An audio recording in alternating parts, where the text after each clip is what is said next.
Hormone ഒരു പ്രധാന ഘടകമാണ്. ആ ഹോർമോണിൽ ഏതെല്ലാം കുറവാണ് കൂടുതലാണെന്നുള്ളത് നാം വിലയിരുത്തേണ്ടതുണ്ട്. ലൈംഗികമായിട്ടുള്ള അവയവം നമ്മുടെ ശരീരത്തിൽ സ്ഥിതി ചെയ്യുന്നത് നമ്മുടെ രണ്ട് ചെവികൾക്കിടയിലാണ്. ഇതുകൂടാതെ ലൈംഗികത വരുന്നതിന് അങ്ങോട്ടുള്ള ആ ഭാഗത്തേക്കുള്ള രക്തോട്ടം ശരിയാവണം, ന്യൂറോണൽ ഘടകങ്ങളെല്ലാം ശരിയാവണം, പിന്നെ മറ്റ് തടസ്സങ്ങളും ഉണ്ടാകരുത്. പ്രായമായ ഒരു വ്യക്തിയിൽ ലൈംഗികമായിട്ടുള്ള അതിപ്രസരം കാണുകയാണെങ്കിൽ തീർച്ചയായിട്ടും അതൊരു രോഗലക്ഷണമാണ്. ആ രോഗലക്ഷണത്തിന് ചികിത്സിച്ച് അത് മാറ്റുകയാണ് വേണ്ടത്. അതല്ലാതെ അവരെ ശിക്ഷിക്കുന്നതുകൊണ്ട് പ്രത്യേകിച്ച് ഒരു കാര്യവുമില്ല. മാത്രമല്ല, ഈ പ്രായമായ വ്യക്തികളെ ശിക്ഷിക്കുന്നതിൽ എന്ത് അർത്ഥമാണുള്ളത്? ഞാൻ ഡോക്ടർ അജയൻ വർഗീസ്, കോഴിക്കോട് ജില്ലയിൽ കുന്നമംഗലം പന്തീർപ്പാടത്തുള്ള institute of sexual and reproductive medicine എന്ന സ്ഥാപനത്തിൻ്റെ ഡയറക്ടറാണ്. International association of sexual medicine practitioners modern medicine എന്ന അസോസിയേഷൻ്റെ ചെയർമാനുമാണ്. ഇന്ന് ഞാൻ നിങ്ങളോട് സംസാരിക്കാൻ പോകുന്നത് ലൈംഗിക താല്പര്യക്കുറവിനെക്കുറിച്ചാണ്. സ്ത്രീക്കാകട്ടെ പുരുഷനാകട്ടെ ലൈംഗിക താല്പര്യക്കുറവ് അനുഭവപ്പെടുന്നതിൻ്റെ കാരണമെന്താണ്, അതിൻ്റെ ചികിത്സാ വിധികൾ എന്തെല്ലാമാണ്, ഇത് ചികിത്സിച്ച് മാറ്റാൻ കഴിയുന്നതാണോ, അതുപോലെ തന്നെ ഇതിന് മരുന്നുകൾ കഴിക്കേണ്ടതുണ്ടോ, അതെയോ വെറും ഹോർമോണൽ തെറാപ്പി അങ്ങനെ എന്തെങ്കിലും വേണ്ടി വരുമോ, അതെയോ കൗൺസിലിംഗ് മാത്രം മതിയോ, അങ്ങനെയുള്ള കാര്യങ്ങളെക്കുറിച്ചാണ് ഞാൻ നിങ്ങളോട് സംസാരിക്കുവാൻ പോകുന്നത്. സത്യം പറയട്ടെ, ലൈംഗികമായിട്ടുള്ള നമുക്കൊരു തെറ്റിദ്ധാരണയുണ്ട്. ലൈംഗികമായിട്ടുള്ള നമ്മുടെ അവയവം, ലൈംഗിക അവയവം എവിടെയാണ് സ്ഥിതി ചെയ്യുന്നത്? നാം പറയും രണ്ട് കാലുകൾക്കിടയിലാണെന്ന്. തെറ്റാണത്. ലൈംഗികമായിട്ടുള്ള അവയവം നമ്മുടെ ശരീരത്തിൽ സ്ഥിതി ചെയ്യുന്നത് നമ്മുടെ രണ്ട് ചെവികൾക്കിടയിലാണ്. ആ ചെവികൾക്കിടയിൽ നിന്ന് ഞാൻ ഉദ്ദേശിക്കുന്നത് നമ്മുടെ തലച്ചോറാണ് യഥാർത്ഥ ലൈംഗിക അവയവം. അതല്ലാതെ ലൈംഗികമായിട്ടുള്ള സ്റ്റിമുലേഷനും ഇതെല്ലാം നാം രണ്ട് കാലുകൾക്കിടയിൽ ലൈംഗിക അവയവങ്ങളിൽ, അതായത് ലിംഗത്തിലും യോനിയിലും ക്രസറിയിലും ഒക്കെ കാണുന്നുണ്ടെങ്കിലും ലൈംഗികത സ്ഥിതി ചെയ്യുന്നത്, ലൈംഗികമായിട്ടുള്ള യഥാർത്ഥ അവയവം ഉൾക്കൊള്ളുന്നത് തലച്ചോറിലാണ്. തലച്ചോറിലെ ആ ഭാഗം സ്റ്റിമുലേറ്റ് ചെയ്യപ്പെട്ടാൽ മാത്രമേ, അഥവാ അവിടെ പ്രവർത്തനം ശരിയായ രീതിയിൽ നടന്നാൽ മാത്രമേ ലൈംഗികമായിട്ടുള്ള ആനന്ദവും അനുഭൂതിയും രതിമൂർച്ചയും ഒക്കെ ഉണ്ടാകുകയുള്ളൂ. ഇവിടെ സംഭവിക്കുന്നത് നാം തലച്ചോറിനെ അവഗണിക്കുന്നു എന്നുള്ളതാണ്. വാസ്തവത്തിൽ ലിംഗവും യോനിയും എന്തെങ്കിലും ആകട്ടെ, തലച്ചോറിൽ വേണ്ട രീതിയിലുള്ള സ്റ്റിമുലേഷൻ നടക്കണമെന്നുണ്ടെങ്കിൽ അതിന് ആദ്യം വേണ്ടത് അതിനുള്ള എക്സ്പീരിയൻസ് അവിടെ ഉണ്ടായിരിക്കണം, അഥവാ അനുഭവം അവിടെ ഉണ്ടായിരിക്കണം. പിന്നെ രണ്ടാമത് അതിനോട് ഭയപ്പാടുണ്ടാവരുത്.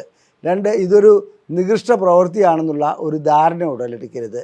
ഇതുകൂടാതെ ലൈംഗികത വരുന്നതിന് അങ്ങോട്ടുള്ള ആ ഭാഗത്തേക്കുള്ള രക്തോട്ടം ശരിയാവണം, ന്യൂറോണൽ ഘടകങ്ങളെല്ലാം ശരിയാവണം, പിന്നെ മറ്റ് തടസ്സങ്ങളും ഉണ്ടാകരുത്. ശേഷിക്കുറവ് അഥവാ ലൈംഗികമായിട്ടുള്ള ബന്ധപ്പെടാൻ കഴിയാതെ വരിക, അതുപോലെ തന്നെ താല്പര്യമില്ലാതെ വരിക, ഇതിൻ്റെ എല്ലാ ഘടകങ്ങളിൽ തലച്ചോറിന് പ്രധാന പങ്കുണ്ട്. നമുക്കാദ്യം എങ്ങനെയാണ് ഇതെല്ലാം സംഭവിക്കുന്നതെന്ന് ആലോചിച്ച് നോക്കാം. ഞാനൊരു കാര്യം പറയാം. ശരിക്കുള്ള ഹോർമോൺ ലെവലുണ്ട്. അതായത് വേണ്ട രീതിയിലുള്ള ഒരു പുരുഷനെ സംബന്ധിച്ചിടത്തോളം ടെസ്റ്റോസ്റ്ററോണിൻ്റെ ലെവൽ 2 മുതൽ 8 വരെയാണ്. അദ്ദേഹത്തിന് 5 6 അദ്ദേഹത്തിൻ്റെ ലെവൽ 5 6 നിൽക്കുന്നതെന്നിരിക്കട്ടെ. അതേപോലെ തന്നെ സ്ത്രീക്ക് വേണ്ട ഈസ്ട്രോജൻ നോർമലായിട്ടുണ്ട്. ഇതെല്ലാം ഇരുന്നിട്ടും അവർക്ക് ലൈംഗികമായി ബന്ധപ്പെടാൻ കഴിയാത്തതിൻ്റെ കാരണം അവരെ സംബന്ധിച്ചിടത്തോളം അവർക്ക് മറ്റെന്തെങ്കിലും രൂപത്തിലുള്ള മാനസിക പ്രശ്നങ്ങൾ ഉണ്ടാകുമെന്നുള്ളതാണ്. ഇല്ലെങ്കിൽ ലൈംഗികമായിട്ടുള്ള അനുഭൂതിയോ ചെറുപ്രായത്തിലുണ്ടായിരിക്കുന്ന പീഡനങ്ങളോ അല്ലെങ്കിൽ സെക്ഷൽ അബ്യൂസോ അങ്ങനെ എന്തെങ്കിലും അവർക്ക് നേരിട്ടിട്ടുണ്ടാവാം. സമ്മതിച്ചു. ഇനി ലൈംഗികമായിട്ടുള്ള ഹോർമോണെല്ലാം ലെവലാണ്. അപ്പോൾ നമുക്ക് ആദ്യം ഹോർമോണിലേക്ക് വരേണ്ടതുണ്ട്. ഹോർമോൺ ലെവലുകളിൽ ചില പ്രത്യേക ഹോർമോണുകളുണ്ട്. ടെസ്റ്റോസ്റ്ററോൺ സ്ത്രീക്കും പുരുഷനും കാണപ്പെടുന്നുണ്ട്. അത് സ്ത്രീക്കും പുരുഷനും കാണപ്പെടുന്ന ആ ടെസ്റ്റോസ്റ്ററോണിൻ്റെ അളവ് സ്ത്രീക്ക് വളരെ കുറവ് മതി, പുരുഷന് നല്ലവണ്ണം വേണം. അങ്ങനെ അവർക്ക് അതിൻ്റെ താരതമ്യേന വളരെ ലോ ലെവലിലാണെങ്കിൽ, അതിലും താഴെയാണെന്നുണ്ടെങ്കിൽ തീർച്ചയായിട്ടും ഹോർമോൺ തെറാപ്പി ചെയ്യേണ്ടതായി വരും. അല്ലെങ്കിൽ അതിന് കാരണം കണ്ടുപിടിച്ചിട്ട് അതിനുള്ള ചികിത്സകളിലേക്ക് പോകേണ്ടി വരും. അടുത്തത് ഹോർമോണിൻ്റെ വിഷയം അവിടെ നിൽക്കട്ടെ. അതിൽ പ്രൊലാക്റ്റിൻ എന്ന് പറഞ്ഞൊരു ഹോർമോണുണ്ട്. അത് വളരെയധികം കൂടുതലാണെങ്കിൽ ലൈംഗിക ശേഷി അല്ലെങ്കിൽ ലൈംഗികമായിട്ടുള്ള താല്പര്യം ഇല്ലാതെ വരും. ഇനി തൈറോയ്ഡ് ഹോർമോണിൽ എന്തെങ്കിലും പ്രശ്നമുണ്ടെങ്കിൽ തീർച്ചയായിട്ടും അത് വരാറുണ്ട്. ലൈംഗികമായിട്ടുള്ള താല്പര്യം കുറയാറുണ്ട്. അപ്പോൾ പ്രൊലാക്റ്റിൻ പറഞ്ഞു കഴിഞ്ഞു, തൈറോയ്ഡ് പറഞ്ഞു കഴിഞ്ഞു, അതുപോലെ തന്നെ ടെസ്റ്റോസ്റ്ററോൺ പറഞ്ഞു കഴിഞ്ഞു. സ്ത്രീകളെ സംബന്ധിച്ചിടത്തോളം ഈസ്ട്രോഡിയോൾ, ആ ഹോർമോണിനെ കുറിച്ച് ഞാൻ സൂചിപ്പിച്ചു കഴിഞ്ഞു. ഈ ഹോർമോണുകളെല്ലാം വേണ്ടത്ര ലെവലിലുണ്ടെങ്കിൽ പ്രശ്നങ്ങൾ സൃഷ്ടിക്കപ്പെടാതിരിക്കുകയുള്ളൂ. ഇനി ലൈംഗികമായിട്ടുള്ള ശേഷിക്കുറവ് ഉണ്ടാക്കുന്നതിൽ പ്രധാനപ്പെട്ടൊരു ഹോർമോണാണ് തൈറോയ്ഡ് ഹോർമോൺസ്. ഹൈപ്പർ തൈറോയിഡിസം ഉണ്ടായാലും ഹൈപ്പോ തൈറോയിഡിസം ഉണ്ടായാലും ലൈംഗികമായിട്ടുള്ള താല്പര്യമില്ലാതെയാവും. ഇതുകൂടാതെ വേറൊരു ഹോർമോൺ ഉണ്ട്, കോർട്ടിസോൾ. കോർട്ടിസോൾ എന്ന് പറയുന്ന ഹോർമോൺ നമ്മുടെ അഡ്രിനൽ ഗ്രന്ഥിയിൽ നിന്നാണ്, അത് കിഡ്നിക്ക് മുകളിലുള്ള ഒരു ഗ്രന്ഥിയിൽ നിന്നാണ് ഉൽപ്പാദിപ്പിക്കപ്പെടുന്നത്. മറ്റു ഭാഗങ്ങളിലും അത് ഉൽപ്പാദിപ്പിക്കപ്പെടുന്നുണ്ട്, അതവിടെ നിൽക്കട്ടെ. ആ ഹോർമോണിനെ സംബന്ധിച്ചിടത്തോളം അത് കൂടുതലാവുകയാണെങ്കിൽ, അത് കോർട്ടിസോൾ എന്ന് പറയുന്ന ഒരു ഹോർമോൺ കൂടുതലാവുകയാണെങ്കിൽ ലൈംഗിക താല്പര്യം തീരെ ഉണ്ടാകുകയില്ല. അത് ഞാൻ പല വീഡിയോകളിലും സൂചിപ്പിച്ചിരുന്നു. ബാങ്ക് മാനേജർമാർ, IT-യിലെ ജോലി ചെയ്യുന്നവർ, എന്നും ഇങ്ങനെ ടെൻഷൻ അനുഭവിക്കുന്ന ജോലി ചെയ്യുന്ന ചില വ്യക്തികളെ സംബന്ധിച്ചിടത്തോളം അവരുടെ കോർട്ടിസോൾ ലെവൽ വളരെയധികം കൂടുതലായിരിക്കും. അങ്ങനെയുള്ള വ്യക്തികൾക്ക് ലൈംഗികമായിട്ടുള്ള ശേഷിക്കുറവ് അല്ലെങ്കിൽ താല്പര്യക്കുറവ് കണ്ടുവരാറുണ്ട്. അപ്പോൾ ഹോർമോൺ ഒരു പ്രധാന ഘടകമാണ്. ആ ഹോർമോണിൽ ഏതെല്ലാം കുറവാണ് കൂടുതലാണെന്നുള്ളത് നാം വിലയിരുത്തേണ്ടതുണ്ട്. ഇനി അടുത്തതാണ് ഞരമ്പ് സംബന്ധമായ പ്രശ്നങ്ങൾ. ചില പ്രമേഹം അതുപോലെയുള്ള ചില രോഗങ്ങളുണ്ടാകുമ്പോൾ ഞരമ്പുകൾക്ക് ക്ഷീണമുണ്ടാകാറുണ്ട്.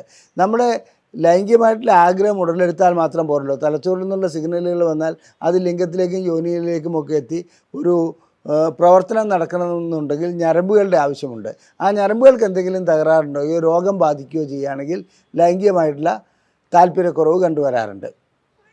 ഇനി ചെറുപ്പകാലത്തിലേക്ക് നമുക്ക് തിരിച്ചു പോകാം.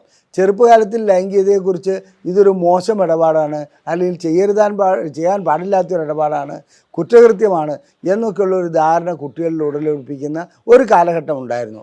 ഇന്നത്തെ കാലഘട്ടമല്ല. ആ കാലഘട്ടത്തിൽ വളർന്നു വന്നവരെ സംബന്ധിച്ചിടത്തോളം, അല്ലെങ്കിൽ അങ്ങനെ ഇപ്പോഴും വളരുന്നവരെ സംബന്ധിച്ചിടത്തോളം ലൈംഗികമായിട്ടുള്ള താല്പര്യം കുറയാനുള്ള ഒരു അവസ്ഥ കാണുന്നുണ്ട്. പിന്നീട് മറ്റൊരു രീതിയിൽ പറയുകയാണെങ്കിൽ, സ്കൂളിലൊക്കെ പഠിക്കുമ്പോൾ നല്ല മാർക്ക് വാങ്ങുക എന്നുള്ളത് മാത്രം ലക്ഷ്യമായിട്ടുള്ള ചില വ്യക്തികൾക്ക് ലൈംഗികമായിട്ടുള്ള താല്പര്യം ഉണ്ടാകാതെ വരാറുണ്ട്. അവരുടെ ലക്ഷ്യം മാറിപ്പോകുന്നതാണ് അതിൻ്റെ പിന്നിലുള്ള കാരണം. ഇനി അതുകൂടാതെ തന്നെ വിവാഹം കഴിച്ചവരിലേക്ക് നമുക്ക് തിരിച്ചു വരാം. വിവാഹം കഴിച്ചവരിൽ ഇവരുടെ റിലേഷൻഷിപ്പ് ഒരു നല്ല പ്രശ്നമാണ്. അത് ഭാര്യ ഭർത്തൃ ബന്ധത്തിൽ ഭാര്യ എന്നും കുറ്റം പറഞ്ഞുകൊണ്ടിരിക്കുകയാണെങ്കിൽ ആ സ്ത്രീയെ സംബന്ധിച്ചിടത്തോളം ലൈംഗികമായിട്ടുള്ള താല്പര്യം തീരെ ഇല്ലാണ്ടാവുന്ന ഒരവസ്ഥ വരാറുണ്ട്. മാത്രമല്ല ഇത്തരം സ്ത്രീകളെ സംബന്ധിച്ചിടത്തോളം അവർക്ക് മെല്ലെ മെല്ലെ അവർ ഡിപ്രഷനിലേക്ക് പോകുന്ന ഒരവസ്ഥയും വരാറുണ്ട്. അപ്പോൾ ശാരീരികമായ ബന്ധം നല്ല രീതിയിൽ പുലർത്തുന്നതോടുകൂടി തന്നെ അവരെ അപ്രീഷിയേറ്റ് ചെയ്യേണ്ട, അല്ലെങ്കിൽ അവരെ ബഹുമാനിക്കേണ്ട, സ്ത്രീയായാലും ശരി പുരുഷനായാലും ശരി പരസ്പരം ബഹുമാനിക്കേണ്ട ഒരവസ്ഥ കൂടി നിലനിൽക്കുന്നുണ്ട്. എന്നും കലഹമുണ്ടാക്കുന്ന ദമ്പതികളെ സംബന്ധിച്ചിടത്തോളം ലൈംഗികമായിട്ടുള്ള താല്പര്യം കുറയുന്നതായി കാണാം. അതുപോലെ തന്നെ അവരുടെ കുടുംബക്കാരെ, ഒരു വ്യക്തിയുടെ കുടുംബക്കാരെ എന്നും ഇൻസൾട്ട് ചെയ്യുന്ന രീതിയിൽ ഭാര്യയോ ഭർത്താവോ സംസാരിക്കുകയാണെങ്കിലും ലൈംഗികമായിട്ടുള്ള ശേഷിക്കുറവ് കണ്ടുവരുന്നുണ്ട്. ഇതുകൂടാതെ ഒരിക്കലും ഷോപ്പിങ്ങിന് കൊണ്ടുപോകാതിരിക്കുക, അല്ലെങ്കിൽ പുറത്തേക്ക് പോകാതിരിക്കുക, മറ്റു രീതിയിലുള്ള പരിഗണന സ്ത്രീക്ക് നൽകാതിരിക്കുന്ന അവസ്ഥയിലും സ്ത്രീയുടെ ലൈംഗിക ശേഷിക്കുറവ് കണ്ടുവരുന്നുണ്ട്.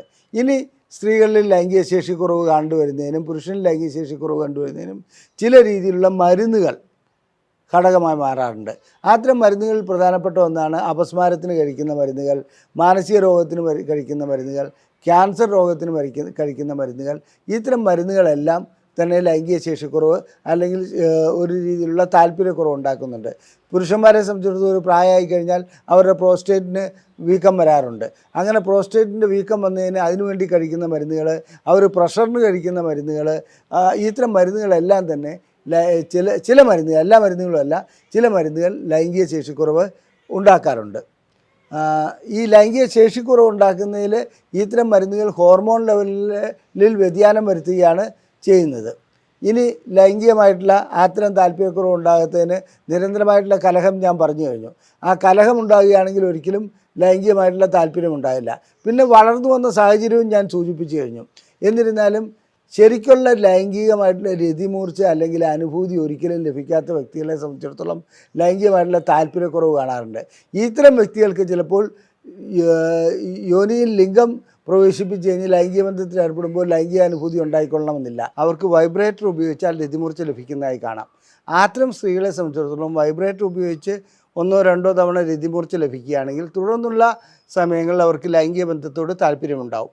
അങ്ങനെ ചികിത്സയുടെ ഒരു ഭാഗമായി തന്നെ അതിനെ മാറ്റിയെടുക്കുവാൻ കഴിയും. അപ്പോൾ ലൈംഗികമായിട്ടുള്ള താല്പര്യക്കുറവിൻ്റെ യഥാർത്ഥ കാരണം ഹോർമോണലാണോ, ന്യൂറോണലാണോ, ഇനി മറ്റെന്തെങ്കിലും അസുഖങ്ങളാണോ, ഇതെല്ലാം നാം വിലയിരുത്തേണ്ടതുണ്ട്. ഏറ്റവും പ്രധാനപ്പെട്ട കാര്യം, ഒരു 3 മാസത്തിൽ കൂടുതൽ കണ്ടുവരുന്ന എന്തെങ്കിലും ക്രോണിക് ആയിട്ടുള്ള ഒരു അസുഖം, അതായത് പ്രമേഹം, പ്രഷർ, കൊളസ്ട്രോള്, അതുപോലെ തന്നെ പാർക്കിൻസൺസ് ഡിസീസ്, മെറ്റബോളിക് സിൻഡ്രോം, ഇങ്ങനെ എന്തെങ്കിലും ഒരു അവസ്ഥയുണ്ടെങ്കിൽ തീർച്ചയായും അവർക്ക് ലൈംഗിക ശേഷിക്കുറവ് ഉടലെടുക്കുന്നതായി കാണാം. അങ്ങനെ ലൈംഗിക ശേഷിക്കുറവ് ഉടലെടുക്കുന്ന വ്യക്തികളെ സംബന്ധിച്ചിടത്തോളം ആ രോഗത്തിന് വേണ്ട രീതിയിലുള്ള ചികിത്സ നൽകുകയാണ് വേണ്ടത്. ഉദാഹരണം പ്രമേഹം നല്ല രീതിയിൽ കൂടി പോവുകയാണെങ്കിൽ എല്ലാ സിസ്റ്റത്തിനെയും അത് തകരാറിലാക്കും. ഉദാഹരണം ഹോർമോൺ ലെവലിൽ പ്രശ്നം ഉണ്ടാക്കും, ഞരമ്പുകളുടെ പ്രശ്നം ഉണ്ടാക്കും, ന്യൂറോപ്പതി ഉണ്ടാക്കും. ഇത്തരം രോഗികളെ സംബന്ധിച്ചിടത്തോളം നാം ചെയ്യേണ്ടത് അവർക്ക് പ്രമേഹം വേണ്ട രീതിയിൽ ചികിത്സിക്കുക എന്നുള്ളതാണ്. അതിനുശേഷം അവരുടെ മാനസികാവസ്ഥ തീർച്ചയായിട്ടും ഒരിക്കൽ ലൈംഗികമായിട്ട് ബന്ധപ്പെടുമ്പോൾ എന്തെങ്കിലും വിഷമങ്ങൾ ഉണ്ടായിക്കഴിഞ്ഞാൽ വീണ്ടും ലൈംഗികമായിട്ട് ബന്ധപ്പെടാനുള്ള താല്പര്യമില്ലാണ്ടാവും.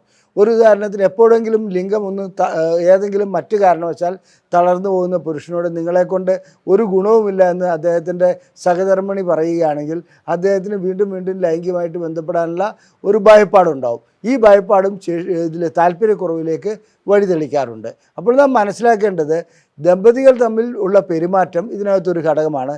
ഹോർമോണലായിട്ടുള്ള ഇഷ്യൂവും ആത്ര ഇഷ്യൂസിനേക്കാളും കൂടുതലായിട്ട് ഈ പെരുമാറ്റം സപ്പോർട്ടീവ് അല്ലാത്ത ഭാര്യ ഭർത്താക്കന്മാർ രണ്ടുപേരും പരസ്പരം സപ്പോർട്ട് ചെയ്യേണ്ടതുണ്ട്. സപ്പോർട്ട് ചെയ്യാത്തവരെ സംബന്ധിച്ചിടത്തോളം ഈ താല്പര്യക്കുറവ് രണ്ടുപേരിലും ഉടലെടുക്കുവാൻ അത് വഴി തെളിക്കാറുണ്ട്.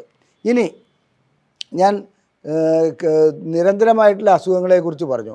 അതിലിപ്പോൾ അർബുദത്തിലേക്ക് വരാം. ഒരു വ്യക്തിക്ക് അർബുദം വന്നാൽ അവരെ സംബന്ധിച്ചിടത്തോളം അവർക്ക് ലൈംഗികമായിട്ടുള്ള താല്പര്യം കുറയുമെന്നുള്ളത് സ്വാഭാവികമാണ്. ഈ അസുഖത്തിനെക്കുറിച്ചായിരിക്കും അവർക്ക് കൂടുതൽ വ്യാകുലതയുള്ളത്. അതുപോലെ തന്നെ ഹാർട്ട് അറ്റാക്ക് വന്നു കഴിഞ്ഞാൽ, ഇനി ഏത് അസുഖം അങ്ങനത്തെ മാരകമായിട്ടുള്ളൊരു അസുഖം വരികയാണെങ്കിൽ അത് രണ്ടുപേർക്കും ലൈംഗികമായിട്ടുള്ള താല്പര്യം കുറയുവാനുള്ള ഭയപ്പാട് കൊണ്ടും അത് രോഗത്തിൻ്റെ അവസ്ഥ കൊണ്ട് മാത്രമല്ല ഭയപ്പാട് കൊണ്ട് തന്നെ ലൈംഗിക ശേഷിക്കുറവ് അനുഭവപ്പെടാനുള്ള ലൈംഗിക താല്പര്യം അനുഭവപ്പെടാനുള്ള സാധ്യതയുണ്ട്. അപ്പോൾ നാം മനസ്സിലാക്കേണ്ടത് ആ അസുഖങ്ങളെക്കുറിച്ചുള്ള ശരിയായ കൗൺസിലിംഗ് നൽകണം. അതിൻ്റെ ദൂരവ്യാപകമായ ഫലങ്ങൾ എന്താണെന്നുള്ളത് മനസ്സിലാക്കണം. അവരെ പറഞ്ഞ് ബോധവൽക്കരിക്കേണ്ടതുണ്ട്. അത്തരം ബോധവൽക്കരണം നടക്കുകയാണെങ്കിൽ ലൈംഗിക താല്പര്യക്കുറവ് മാറ്റിയെടുക്കാവുന്നതേ ഉള്ളൂ. ഇനി 3 മാസത്തിൽ കൂടുതൽ നീണ്ടു നിൽക്കുന്ന അല്ലാത്ത അസുഖങ്ങൾക്ക് പോലും മാരകമായൊരു അസുഖം വന്നാലോ ആക്സിഡൻ്റ് ഉണ്ടായാലോ ഇത്തരം രീതിയിലുള്ള ലൈംഗിക താല്പര്യക്കുറവ് കണ്ടുവരാറുണ്ട്. ഇനി ബോഡി ഇമേജ് തീർച്ചയായിട്ടും ഒരു ഘടകം തന്നെയാണ്. തൻ്റെ ശരീരം ക്ഷീണിച്ച് പോവുക, വികൃതപ്പെട്ടു പോവുക, അവിടെ എവിടെയും തൊലിക്ക് നിറവ്യത്യാസം ഉണ്ടാകുക, അങ്ങനെയൊക്കെയുള്ള അല്ലെങ്കിൽ സൗന്ദര്യത്തിൽ മാറ്റം വരിക, അങ്ങനെയുള്ള അവസ്ഥകളിലും ലൈംഗിക ശേഷിക്കുറവ് അനുഭവപ്പെടുന്നതായി കാണാം, അല്ലെങ്കിൽ ലൈംഗിക താല്പര്യക്കുറവ് അനുഭവപ്പെടുന്നതായി കാണാം. ഈ താല്പര്യക്കുറവിനും നമുക്ക് അതിനനുസരിച്ചുള്ള ചികിത്സ നൽകുക മാത്രമാണ് മാർഗമുള്ളത്. പിന്നെ തീർച്ചയായിട്ടും പ്രായം കൂടുന്തോറും ലൈംഗിക ശേഷിക്കുറവ് അല്ലെങ്കിൽ ലൈംഗിക താല്പര്യക്കുറവ് അനുഭവപ്പെടും. അതിൻ്റെ കാരണം സ്വാഭാവികമായിട്ടും ഹോർമോൺ ലെവലുകൾ കുറയുകയാണ്. ഒരു 70 വയസ്സായ വ്യക്തിയെ സംബന്ധിച്ചിടത്തോളം ടെസ്റ്റോസ്റ്ററോണിൻ്റെ ലെവല് വളരെയധികം കുറവായിരിക്കും. അപ്പോൾ അത് ഉയർത്തിക്കൊണ്ടുവരാനുള്ള പ്രകൃതിദത്തമായ നടപടികൾ സ്വീകരിക്കണം. മാത്രമല്ല ടെസ്റ്റോസ്റ്ററോൺ അങ്ങനെ ഇഞ്ചെക്റ്റ് ചെയ്തോ അല്ലെങ്കിൽ ഗുളികകൾ നൽകിയോ കൂടുതലാക്കുമ്പോൾ ദൂരവ്യാപകമായ ഫലങ്ങൾ ഉണ്ടാകാറുണ്ട്. അതും കൂടി കണക്കിലെടുത്തിട്ട് വേണം അത്തരം ചികിത്സകളിലേക്ക് പോകാൻ. ഇനി പ്രായം കൂടുന്തോറും ചില വ്യക്തികളെ സംബന്ധിച്ചിടത്തോളം ലൈംഗിക കുറവിന് പകരം താല്പര്യം അധികരിക്കുന്നതായി കാണാം.